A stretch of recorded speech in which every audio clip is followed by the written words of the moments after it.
voters in November will vote on whether to allow marijuana in our state for medicinal purposes. Other states have taken marijuana legalization farther.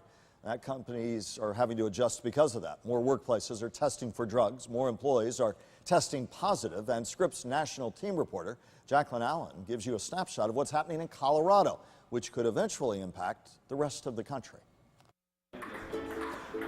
At Altitude Digital's Denver office, between ping pong tourneys and jam sessions, they've built the 54th fastest growing company in the country. We have a work hard, play hard attitude here. CEO Jeremy Ostermiller says how employees play on their time off is their business. This web advertising firm doesn't drug test. There's a lot of studies out there that show that marijuana use helps with creativity. But in Colorado, we found companies like Altitude are still the exception. Random drug testing has gone up. Pre-employment drug testing has gone up. Joe McGuire with the drug testing company Conspire says since pot became legal, her business is booming, up 30%, hiring 4 new employees to serve companies wanting drug tests. And are you seeing more people test positive for marijuana? Absolutely, by triple than what we did in 2012. Triple. Yes. Often with those positive drug tests, job prospects go up in smoke.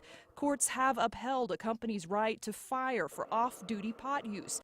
And at a recent Denver job fair, we found most businesses aren't budging. Until we get some clarity, we're staying the course that we've been on for 15 or 20 years. The experiences of Colorado and Washington, where pot is legal, are being closely watched nationally. Efforts to liberalize medical marijuana laws are before voters or legislatures in at least 15 more states, and 18 others already have therapeutic marijuana laws on the books. We've had a number of people call to say, if we don't want to test for marijuana, is there an option for doing that?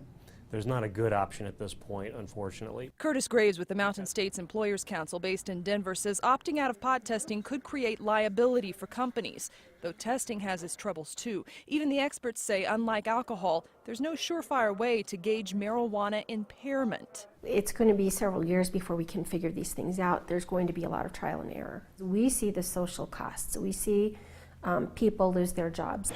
So at companies like Altitude, where employees are called rock stars and attitudes about marijuana are more relaxed, we don't ask, we don't tell. Applications are pouring in, and they're hiring. But don't be fooled. Even in a company this chill, slackers need not apply. As long as you're doing your work and all your goals are being met, welcome to the Rockstar team. I'm Jacqueline Allen for Scripps National News.